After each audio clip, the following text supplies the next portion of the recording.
इंतजार नहीं आराम से ही बात करनी है। आप हमारे इलाके में छिपाने के लिए कुछ नहीं है हमारे पास, छिपाने के लिए कुछ नहीं है, पूरा बताएंगे, पूरा बताएंगे।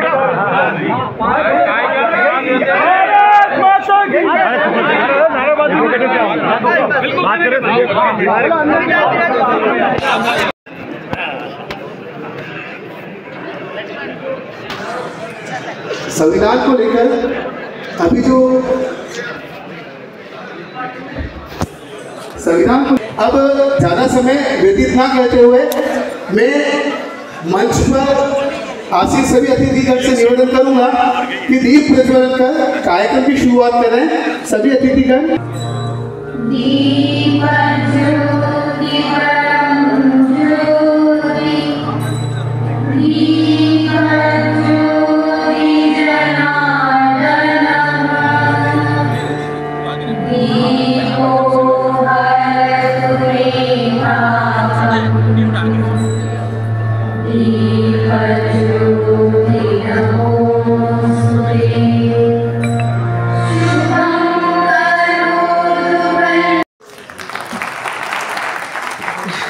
मनोज आ जाओ, आ जाओ।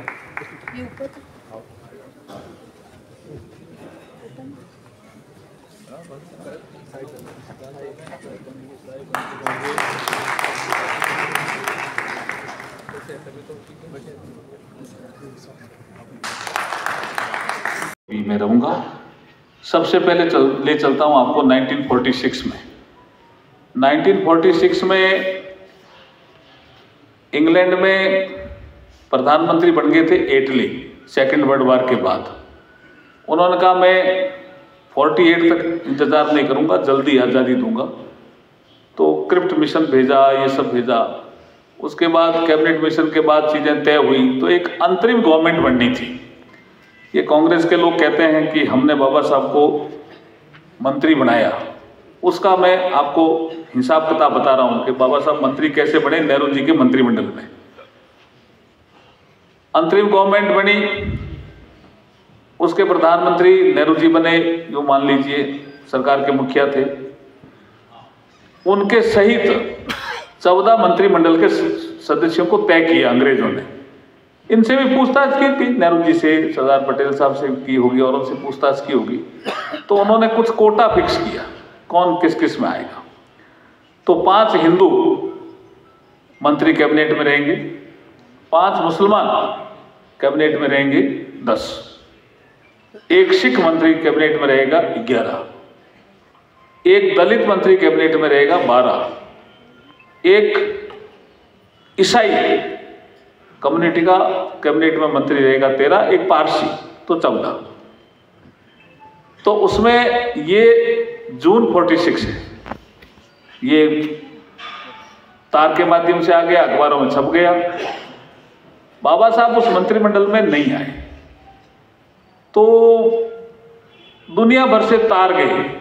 तो दुनिया भर में बाबा साहब को समझते थे कि भाई बहुत विद्वान आदमी हैं, कानून के भी ज्ञाता हैं, संविधान के भी ज्ञाता हैं, बहुत से संविधानों का उनका अध्ययन है, अर्थशास्त्री भी है, समाज विज्ञानी भी है, ये तो आने चाहिए थे। तो तार गए। तो वहाँ एटली ने कहा भी इतने तार क्यों आ रहे हैं? चर्चा की नेहरू जी से, सबसे भी क्या बात हुई? तो बोला साहब ये जो बाबा साहब के डॉक्टर अम्बेडकर के अनुयायी हैं ये भेज रहे हैं तार, वही कोई तरीका निकालो आप। तो इनसे चर्चा हुई बाबा साहब से। या बाबा साहब एक बहुत तार्किक ढंग से बात करते हैं और जैसे यहाँ कहा गया कि बाबा साहब का जो तर्क करने का तरीका था बहुत ही वाजिब था और तर्क से ही अपनी बात को कहते थे। वो कहते थे चलो आपने हिंदुओं के लिए 5 कैबिनेट मंत्री तय किए, समझ में आता है, लेकिन मुसलमानों की पॉपुलेशन तो हिंदुओं जैसी नहीं है ना, आपने मुसलमानों के लिए 5 कैबिनेट के मंत्री क्यों तय किए? ये बाबा साहब कह रहे हैं कांग्रेस के लोगों को। और उसके बाद दलितों की आबादी तो मुसलमानों से थोड़ी कम है, तो आप मुसलमानों के 5 कर रहे हो, दलितों का 1 ही कर रहे हो, ये क्यों? ये जब तर्क रखा तो चलता रहा, कभी कोई मीटिंग हुई, कभी कोई मीटिंग हुई, चलता रहा। फिर समझ में आया कांग्रेस की भी गलती हो गई, तो उन्होंने कहा हम जो बनाए उनको हटा करके आपको बना दे। बोला नहीं, मैं किसी को हटा करके बनने के लिए आया हूं ना, मेरा ये काम है, इसलिए बाबा साहब बड़े। उन्होंने कहा जिनको बनाया है उनको रहने दीजिए, वो हटाने का मेरा काम नहीं है। मेरा काम है कि आपने गठन तार्किक ढंग से नहीं किया, और ये तो टेम्परेरी, आपका चुनाव तो हुआ ही नहीं। जब चुनाव हो तब आप कांग्रेस की गवर्नमेंट बनाओ। अभी तो अंग्रेजों ने कहा था राष्ट्रीय गवर्नमेंट, तो जो राष्ट्रीय गवर्नमेंट में दूसरे दलों के लोग भी आ सकते हैं। तब आपके ध्यान में आ रहा होगा कि जब देश आजाद हुआ तो 2 ऐसे सदस्य मंत्रिमंडल में सम्मिलित हुए जो कांग्रेसी नहीं थे। एक डॉक्टर श्यामा प्रसाद मुखर्जी, जिनका वहां चित्र लगा रखा है, और एक बाबा साहब B.R. अम्बेडकर, उनका भी चित्र आपने लगा रखा है। ये दोनों कांग्रेसी नहीं थे, लेकिन सरकार का स्वरूप चुनाव से पहले राष्ट्रीय होना चाहिए, इसलिए दोनों कांग्रेस मंत्रिमंडल में रहे। ये कांग्रेस की देन नहीं है, ये जनता से उठी आवाज की देन है कि ये सरकार राष्ट्रीय होनी चाहिए। तो इसको खा जाते हैं। अशोक गहलोत साहब को मैंने एक बार कहना पड़ा, भाई ये क्या कर रहे हो? आप कह रहे हैं कि नेहरू जी से बाबा साहब का विरोध था तो भी बाबा साहब को मंत्री बनाया। भाई आपने कहा बनाया? भाई आपने 46 में तो बनाया ही नहीं। जब यहां से तार गए तो उसको 8-10 महीने लगे। जब देश आजाद हो गया तब उन्होंने कहा नहीं, चुनाव से पहले सरकार बनेगी, वो राष्ट्रीय स्वरूप की होगी। तब 2 आदमी गैर कांग्रेसी बने। तो ये तो आपकी मजबूरी समझ लो, कुछ भी समझ लो, ऐसे कैसे कह सकते हो हमने बनाए? तो ये उनकी पोल खोलने का अवसर है कांग्रेस की, जो झूठ बोलते हैं। तो पहले इंसल्ट उन्होंने 46 में बाबा साहब के साथ किया, मंत्री नहीं बना करके, फिर प्रेशर बना तो राष्ट्रीय स्वरूप सरकार का देना था, तब बनाया। तो ये एक इंसल्ट का विषय था बाबा साहब के लिए। फिर बन गए कानून मंत्री 47 में, लेकिन संविधान सभा का विषय आ गया। बाबा साहब को संविधान सभा में बॉम्बे से आना चाहिए था ना, 17 सीटें थी यहां तो, लेकिन यहां से कांग्रेस ने नहीं लिया। तो जो अनुसूचित जाति वर्ग के समझदार लोग थे उस समय देश में, उन्होंने कहा बाबा साहब को तो संविधान सभा में होना ही चाहिए। फिर कुछ और ऐसे लोग थे जिसमें जयप्रकाश नारायण जैसे, राम मनोहर लोहिया जैसे, प्रोफेसर N.G. रंगा करके होते थे साउथ में, उन जैसे। उन्होंने कहा नहीं, डॉक्टर अम्बेडकर को तो संविधान सभा में होना ही चाहिए। तो एक वातावरण बना, तो वो बंगाल में चुनाव लड़ने गए। बंगाल में जैसुर खुलना करके एक जगह थी जहां से उन्होंने चुनाव लड़ा संविधान सभा के लिए। तो वहां से चुन करके आ गए। चुन करके आने के बाद संविधान सभा की जो पहली बैठक 9 दिसंबर 46 को हुई थी, उसके बाद जो नेहरू जी ने संविधान कैसे बनेगा उसका प्रस्ताव रखा,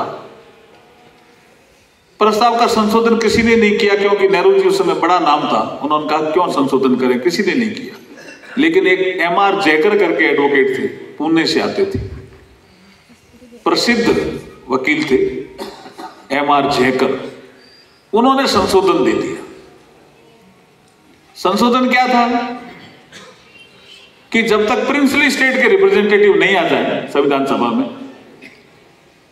और मुस्लिम लीग ने बाइकाट कर दिया, जब तक अगर मुस्लिम यहां रहते हैं कुछ, उनके प्रतिनिधि नहीं आ जाए, तब तक इस उद्देश्यों को आप अडॉप्ट नहीं करें। तो कांग्रेस वाले नाराज हो गए जयकर से। अब उसमें बोले कौन? कोई बोलने के लिए तैयार ही नहीं हुए। राजेंद्र प्रसाद जी ने डॉक्टर B.R. अम्बेडकर का नाम पुकार लिया संविधान सभा, और संविधान सभा में जो बाबा साहब का भाषण था, पहला भाषण दिसंबर 46 का, वो इतना प्रभावी था। और यहां वो देशभक्त के रूप में काम करते हैं। वो कहते हैं हम देश के निर्माण के लिए बैठे हैं। उस समय वो ड्राफ्टिंग कमेटी के चेयरमैन नहीं बने थे, ध्यान रखो आप। हम देश के निर्माण के लिए बैठे हैं, लेकिन हम यहां अलग अलग छावनी में बैठे हैं। मैं भी किसी छावनी का नेता हूं, ऐसे तो ये देख लें देश एक नहीं होगा। देश को अगर एक और मजबूत करना है तो हमारी सबकी दिशा एक होनी चाहिए। हमें देश को विकसित और महान बनाने के लिए जो हमारी महान संस्कृति है भारत की, उसके लिए हमें सोच सही रखना पड़ेगा और छोटे मोटे मनमुटाव है वो भुला करके देश के निर्माण में एक बहुत अच्छा संविधान हमें देना पड़ेगा। ये अगर पहली बार संविधान सभा में किसी ने कहा तो बाबा साहब बी आर अम्बेडकर ने कहा। तो वहां बहुत तालियां बजी। कांग्रेस ने देखा कि आज हम वोटिंग कर देंगे। डॉक्टर अंबेडकर नेहरू जी के प्रस्ताव का विरोध कैसे करते हैं, समालोचना की उन्होंने जयकर का भी सम्मान किया और उन्होंने नेहरू जी का भी कुछ चीजों का सम्मान किया। लेकिन जो संविधान सभा में विद्वान लोग बैठे थे, तपे तपाए लोग थे ना उस समय, तो उन सबको उन्होंने जो देशभक्ति का पाठ पढ़ाया वो महत्वपूर्ण पाठ था। अब क्या चोट करी उन्होंने, कांग्रेस ने देखा ये तो बहुत पॉपुलर हो जाएगा, ये तो बोलने की कला बहुत अच्छी है, ये तो बहुत अच्छा बोलते हैं। हम तो सोच रहे थे कि ये तो दलित नेता है, ये तो भाई देश के बारे में बहुत अच्छा सोच है, संविधानों के बारे में बहुत अच्छा सोच है। तो अब क्या चाल चली, अब ये चाल ही रही होगी, मैं जहां तक मैं नहीं समझ पा रहा, लेकिन मुझे अभी तक चाल लगती है। जयसुर खुल्ला से वो जीत करके आए संविधान सभा में। अब देश का बंटवारा होना था, देश आजाद हो गया, 2 भागों में बंट गया, बंटवारा होना था। वेस्ट पाकिस्तान बना, ईस्ट पाकिस्तान बना। उस बंटवारे में जो फॉर्मूला तय किया था, रेड क्लिफ था ना भाई साहब, एक रेड क्लिफ करके, वो भी वकील ही था क्या, सही जो भी था, उसको काम दिया था कि प्रोविंस तय करो, गांव तय करो, कौन से गांव वेस्ट पाकिस्तान में रहने हैं, कौन से भारत में रहने, कौन से बांग्लादेश के ईस्ट पाकिस्तान में रहने, कौन से भारत में रहने। तो फॉर्मूला क्या था, जिस प्रोविंस में 50% से ज्यादा पॉपुलेशन मुसलमानों की प्रोविंस या गांव या बड़ा शहर, वो जाएगा पाकिस्तान में। एक रेखा खींच दी उसने, वो कभी इधर आया भी नहीं, वहीं से खींच रहा था रेखा बैठ करके, रेड क्लिफ। उसके साथ 3-4 लोग भी थे और उधर का भी खींच दिया। अब बाबा साहब जैसे सुन के आए थे वो भेज दिया पाकिस्तान में। जयसुर खुल्ला जो कॉन्स्टिट्यूएंसी थी वो पाकिस्तान में डाल दी, पूर्वी पाकिस्तान में। जब बाबा साहब दिल्ली आए तो उन्होंने कहा now you are not member of the constituent assembly. उन्होंने कहा भाई, उन्होंने कहा योर एरिया हैज बीन ये has gone to the East Pakistan. Pakistan तो उन्होंने राजेंद्र प्रसाद जी से मिला, उन्होंने एप्लीकेशन दी, उन्होंने कहा मैं पाकिस्तान नहीं जाना चाहता Rajendra Prasad ji, you don't force me to go to Pakistan, मैं भारत में ही रहना चाहता हूं और मेरे लोगों की सेवा करना चाहता हूं। ये बाबा साहब का तर्क था राजेंद्र प्रसाद जी के सामने। तो उन्होंने कहा आपका एरिया तो चला गया वहां पाकिस्तान में, अब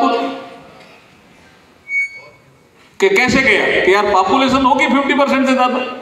अब वो बाबा साहब तो तार्किक आदमी थे ना, उन्होंने अध्ययन किया, वहां को एक ICS अफसर जानकार था, उसको पूछा भाई मेरे एरिया क्यों गया पाकिस्तान में। तब पता चला भी किसी ने कह दिया भी 50% से ज्यादा पॉपुलेशन मुसलमानों की रही होगी आपके एरिया में। बाबा साहब ने कहा नहीं भाई, मैंने पहले भी पता लगाया था, नहीं है।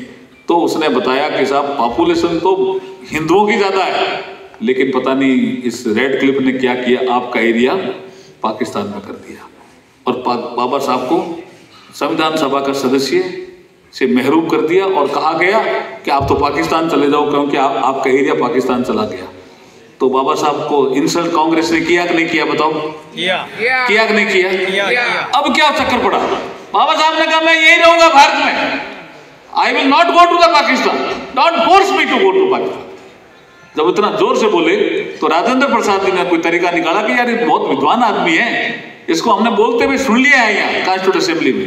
तो जयकर जो इस्तीफा देके गया था, उसका जब इस्तीफा राजेंद्र प्रसाद जी ने मंजूर कर लिया, हालांकि कुछ लोग ऐसा कहते हैं, तो सही है गलत है जो भी है, कईयों ने कहा आप इस्तीफा मत दो, आप पहले ही तो संविधान सभा की पहली बैठक और आपने इस्तीफा दे दिया, शगुन ठीक नहीं रहा। उसने कहा नहीं भाई, जब उसको पता लगा डॉक्टर अंबेडकर तो है ही नहीं इसमें, तो उन्होंने कहा कैसे आ सकते हैं कि सीट खाली होने पे आ सकता है, तो मेरा इस्तीफा मंजूर करो और डॉक्टर अंबेडकर को।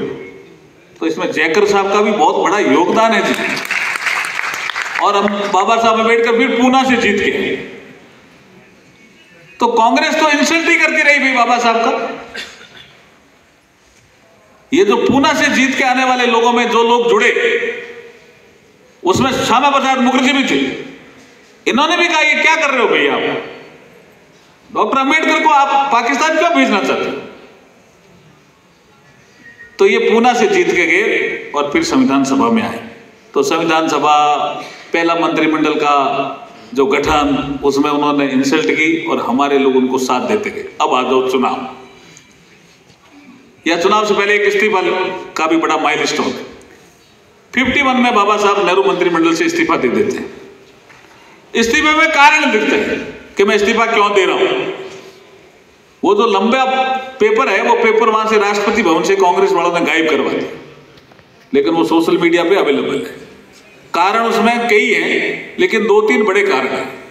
एक कारण क्या है, नेहरू जी आपकी विदेश नीति ठीक नहीं है, इसलिए मैं असंतुष्ट हूं।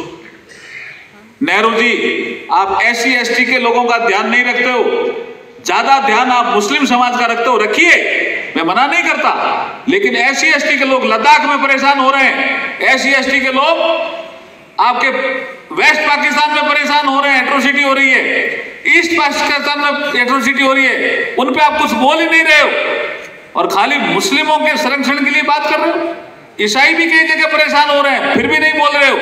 ये बाबा साहब अपने लेटर में लिखते हैं नेहरू जी को कि आप SC ST के हितों का ध्यान नहीं रख रहे हो, इसलिए मैं असंतुष्ट हूं आपसे।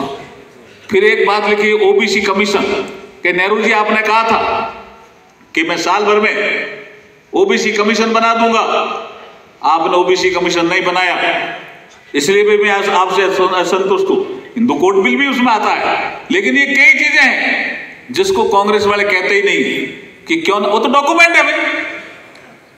इसलिए बाबा साहब ने अगर नेहरू मंत्रिमंडल से इस्तीफा दिया और कारण बताया और ये कहा मैं नाराज हूं, तो फिर कांग्रेस कैसे क्लेम करती है कि हमने बाबा साहब का सम्मान किया। नहीं, बाबा साहब का अपमान किया कांग्रेस ने। अब आ जाओ 52 का चुनाव। पहला चुनाव बाबा साहब लड़ने चले गए बॉम्बे नॉर्थ से चुनाव लड़ने। बहुत से लोगों ने कहा नेहरू जी को कि संविधान बना करके उन्होंने अपनी क्षमता पूरे संविधान सभा में बताई है कि मैं ये विद्वान आदमी हैं, टैलेंट है, क्या जरूरी है इनको ले आओ आप निर्दलीय या कोई कमजोर कैंडिडेट खड़ा करो। कोई कैंडिडेट खड़ा होने के लिए तैयार नहीं हुआ तो नेहरू जी ने कहा नहीं, मुझे तो डॉक्टर अंबेडकर को हरवाना है। तो उनका ही PA था एक नारायण काजोलकर, उसको तैयार किया नेहरू जी ने कि तू खड़ा हो, मैं प्रचार करना होगा, मुझे तो हरवाना है अम्बेडकर। तो बॉम्बे से वो बहुत कॉन्फिडेंट थे, भाई मैं चुनाव जीत जाऊंगा, बाबा साहब अम्बेडकर, क्योंकि वहां टेक्सटाइल मिलें बहुत थी, मजदूरों में बहुत काम किया हुआ था। अब वहां क्या चक्कर पड़ा, जैसे भी 2024 के चुनाव में भ्रम फैलाया ना कि बीजेपी अगर ज्यादा सीटें जीत जाएगी तो संविधान बदल देगी, रिजर्वेशन समाप्त कर देगी, वहां 52 में भी भ्रम फैलाया। वहां कुछ सीटें थी जहां 2 कैंडिडेट खड़े हो सकते हैं, एक जनरल का एक रिजर्व का। तो एक जनरल कैंडिडेट के रूप में तो डांगे साहब खड़े थे, ऐसे डांगे नाम था शायद, वो खड़े थे, और रिजर्व कैंडिडेट के रूप में डॉक्टर BR अम्बेडकर खड़े थे। तो उन्होंने कहा कि 2 वोट देंगे तो बाबा साहब जीतेंगे। पहला चुनाव था, मजदूर लोग ज्यादा थे, बाबा साहब के फॉलोवर, वहां पेटियां भी अलग अलग होती थी, पेटियां दलवार नहीं होकर के कैंडिडेट वार होती थी, जितने कैंडिडेट खड़े हैं उतनी पेटियां वोट देकर के आपको उसी पेटी में डालोगे तो आपका मान्य होगा, दूसरी पेटी में डालोगे तो मान्य नहीं होगा। तो पता भी नहीं कहां डालना था, क्या करना था। वो जो नेहरू जी प्रचार करने भी बाबा साहब के खिलाफ गए और फिर तय किया कि नहीं ये तो जीतना नहीं चाहिए। तो अब क्या हुआ, बाबा साहब चुनाव हार गए। कितने वोटों से हारे? 14,374 वोटों से। ये हिस्टोरिकल फैक्ट है, 14,374 वोटों से बाबा साहब चुनाव हार गए लोकसभा का। लेकिन खारिज कितने वोट हुए जो उस चुनाव में पड़े? वो थे 74,333। अगर वो खारिज नहीं होते तो बाबा साहब चुनाव जीत जाते। तो बाबा साहब ने कहा नहीं मुझे हरवाया गया है। तो बाबा साहब ने इलेक्शन कमीशन के सामने रिट की और एक ट्रिब्यूनल बना उस समय बॉम्बे में, उसने सुनवाई की, लेकिन ऊपर से कोई निर्देश रहे होंगे, कुछ नहीं किया। तो 52 का चुनाव बाबा साहब को हरा करके कांग्रेस ने अपमान किया कि नहीं किया? किया ना। अब आ जाओ आप राज्यसभा का चुनाव। कांग्रेस फिर कहती है कि राज्यसभा में हम लेके आए। नहीं भाई, राज्यसभा में वो लेके नहीं आए। ये जो लोग थे, जो बाबा साहब के फॉलोवर थे, भगत थे, वहां भी थे, लोकसभा में जीत करके भी चले गए थे। उन्होंने कहा भी बाबा साहब जैसा आदमी संसद में होना चाहिए। तो एनजी रंगा बहुत बड़ा आदमी था। एनजी रंगा, उसने एक अलग पार्टी उस समय बना दी। वो कांग्रेस में भी रहे, फिर पार्टी बनाई, फिर अलग चले गए। काफी बड़े विद्वान आदमी थे। उन्होंने कहा मेरे पास 17-18 आदमी है, डॉक्टर अंबेडकर तुम फॉर्म भरो निर्दलीय, हम तुम्हें चुनाव जिताएंगे। तो बाबा साहब ने राज्यसभा का निर्दलीय फॉर्म भरा और उस निर्दलीय फॉर्म से बाबा साहब जीत करके राज्यसभा गए। कांग्रेस ने नहीं जीता है भाई, ये ध्यान रखना, निर्दलीय जीते है बाबू। राज्यसभा चले गए। 53 में भंडारा का उपचुनाव आ गया। यहां जो कैंडिडेट थे जीते हुए, उनकी डेथ हो गई। तो बाबा साहब का फिर मूड हुआ कि मुझे तो लोकसभा में जाना चाहिए, क्योंकि मैं पब्लिक का आदमी हूं।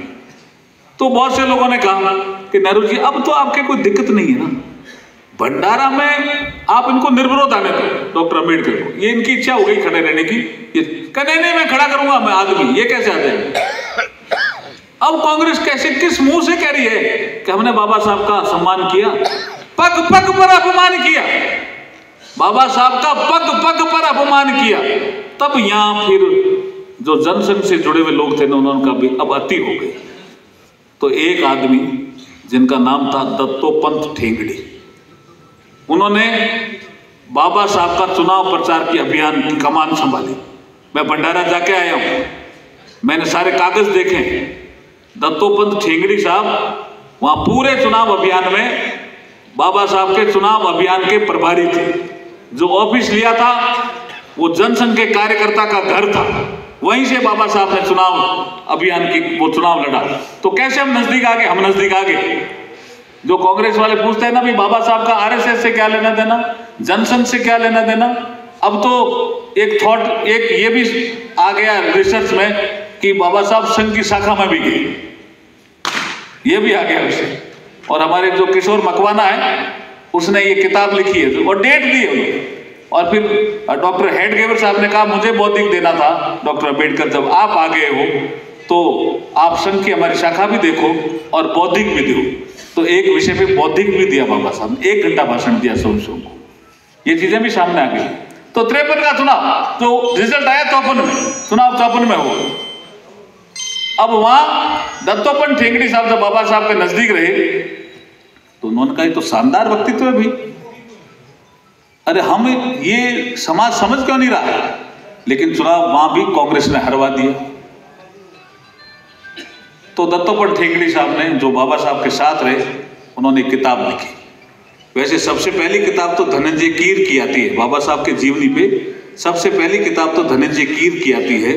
लेकिन बाबा साहब के संपूर्ण व्यक्तित्व पे, कि बाबा साहब एक अर्थशास्त्री थे, बाबा साहब एक समाजशास्त्री थे, बाबा साहब के कारण रिजर्व बैंक ऑफ इंडिया बना, बाबा साहब के कारण फाइनेंस कमीशन बना, बाबा साहब के कारण नदियों के जोड़ने का प्रकल्प सामने आया। ये जितने भी ग्रिड सब स्टेशन बने हुए हैं, ये बाबा साहब की देन है। पहला ग्रिड सब स्टेशन, जिसको हम जीएसएस बोलते हैं ना पावर में, ये पावर मंत्री थे वायसराय काउंसिल में, पहला जीएसएस कोई बना तो बाबा साहब के पीरियड में भारत में बना। ये सब चीजें जब उन्होंने लिखी दत्तोपंत ठेंगड़ी साहब ने, तब पता चला लोगों को कि बाबा साहब का व्यक्तित्व तो इतना विशाल था। खाली हम कहते हैं ये तो दलितों के नेता और संविधान निर्माता, तो दत्तोपंत ठेंगड़ी साहब ने बाबा साहब का जो व्यक्तित्व विशाल था उसको किताब के माध्यम से सबके सामने रखा। उसके बाद तो किताबें आती गई, किताबें आती गई, किताबें आती गई।